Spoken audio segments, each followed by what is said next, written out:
Branding is telling the story that is you. It's not just a fancy logo or tagline. When it comes to voice seekers, they do not care about your branding. What do they care about? Can you do the job?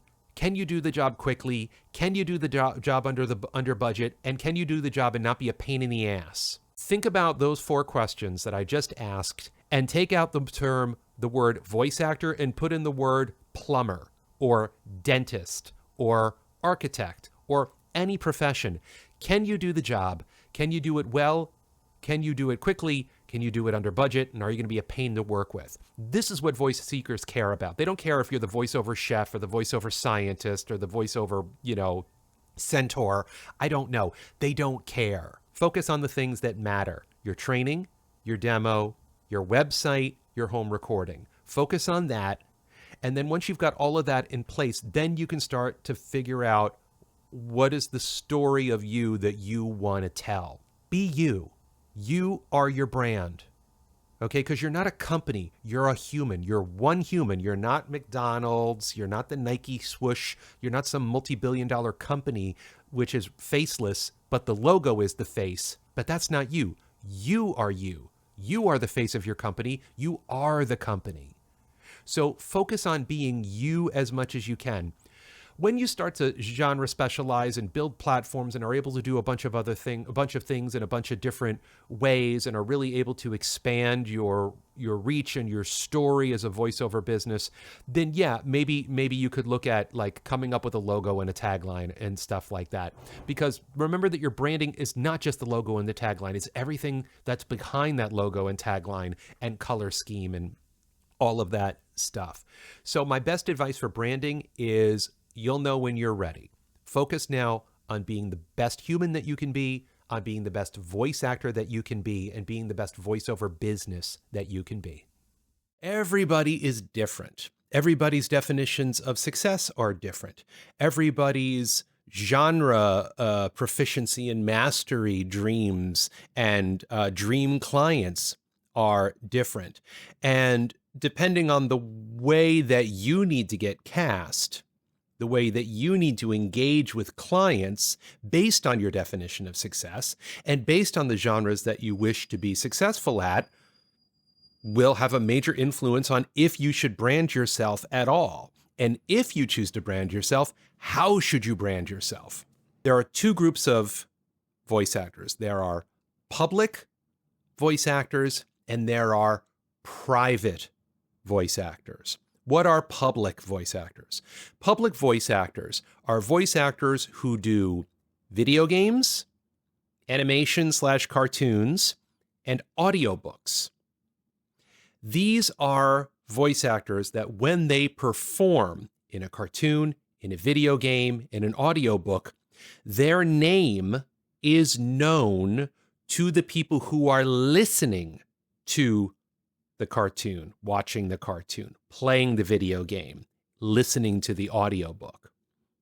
Okay? Then there are private voice actors. Those are the voice actors that do pretty much everything else. Corporate explainers, documentaries for the most part, though if you can get that end credit in the History Channel show, that'd be awesome. A lot of commercials, most commercials, unless you're a celebrity who's endorsing a product. So with that in mind, if you narrate nothing but explainer videos, do you need to brand yourself as a voice actor? I would argue probably not, unless your voice is so distinct and the type of explainer videos you do is so specific that you can brand yourself to distinguish yourself from everybody else just based on the virtue of your vocal qualities or the subgenres of the work that you do. If you're an audiobook narrator, it's much easier to brand yourself because, one, like I said, you're a public figure. So the way your persona, your public persona, which is perceived by authors, rights holders, publishers, and audiobook listeners who could become your fans, then yeah. So depending on the genre of audiobook that you do, romance or young adult or cozy mystery, or science fiction, or any of a number of them, it's a lot easier to brand yourself. As a cartoon narrator, As a video game narrator, branding yourself is also a good idea because there's a certain level of PR, public relations, marketing to people who know who you are. Because if you get that one video game or you land that one cartoon, and all of a sudden that cartoon or that video game blows up, you're going to be a known entity. You're going to be known by the voice seekers for future consideration for other cartoons or video games, and you're going to be known by the fans. You could actually get fans as a voice actor, which is really cool.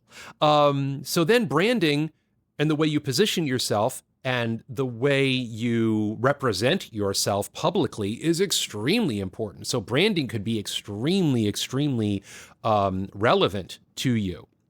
There are a bunch of other ways to make a consideration to brand or not to brand, but that's a big one, whether you're a public figure or a private figure. Should you brand yourself as a private figure? Yes, there are ways to do it. It's easier to do it if you're a public figure because of the genres of audiobooks that you do and the types of cartoons and video games that you narrate. So let's assume that you have decided that you are going to commit to making a brand of some sort. If you watched my last blog, you'll hear me talking about if you're early in your voiceover journey, that's not something that I recommend that you focus on yet.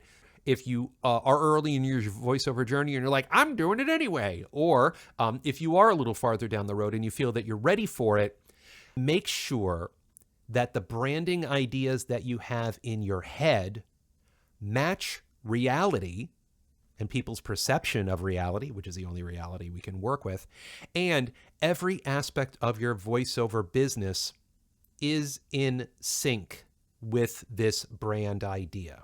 On a technical level, if you've decided you want to come up with a logo and a tagline, which will involve some form of font and color scheme, right?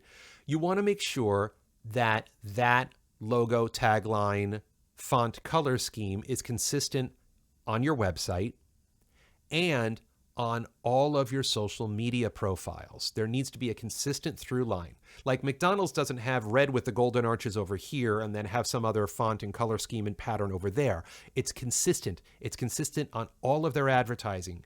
TV, print, internet, billboard, all of it is consistent. Very consistent. Now, they specialize their advertising to target certain demographics, selling kids the Happy Meals or, whatever, but they are consistent with their brand and their storytelling approach on a technical level, which informs how they do it on a emotional, psychological, making connections level. So make sure that your logo and your tagline and font and color scheme are synchronized with everything.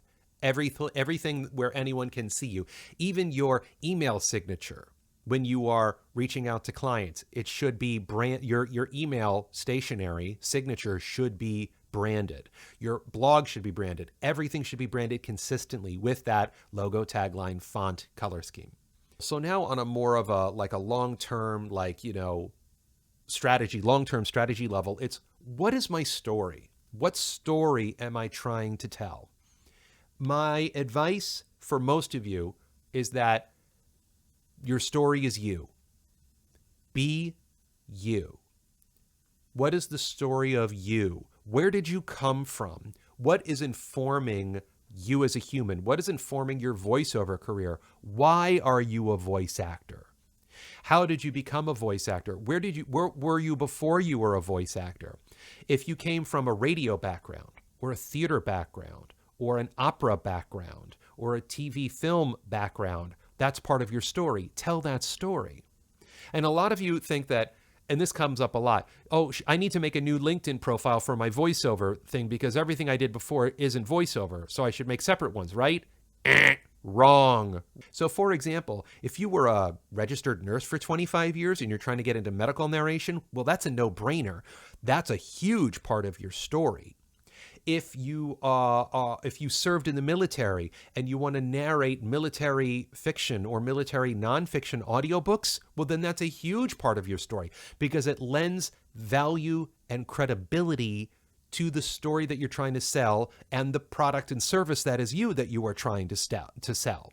So be you. Tell your story. Talk about your journey. Be as authentic and organic as possible. Because if you come up to everybody like this and saying, I'm a great voice actor, you should give me money to say crap out loud. Look at how wonderful I am. Look at all the wonderful things I've done. Ew, gross. All of the voice seekers have fresh batteries in their BS detectors. Okay? They can smell fakery and inauthenticity a mile away. So when it comes to a branding strategy, thinking long term, just think about whatever you come up with. Compare it to the litmus test of, does this organically and authentically communicate who I am as a person? And reconcile that with what do I want to do as a voice actor, being an e-learning narrator, an audiobook narrator, a video game narrator, what have you. So whatever your branding strategy is, make sure that it is authentic, it is organic, and it tells the story of you. Thank you very much for watching this video. Please like this video, subscribe to my YouTube channel, connect with me on Instagram and LinkedIn, and don't forget to go to vostrategist.com to book that free 15-minute consult so I can help you navigate the voiceover industry. Stay cool, stay safe, and happy voicing.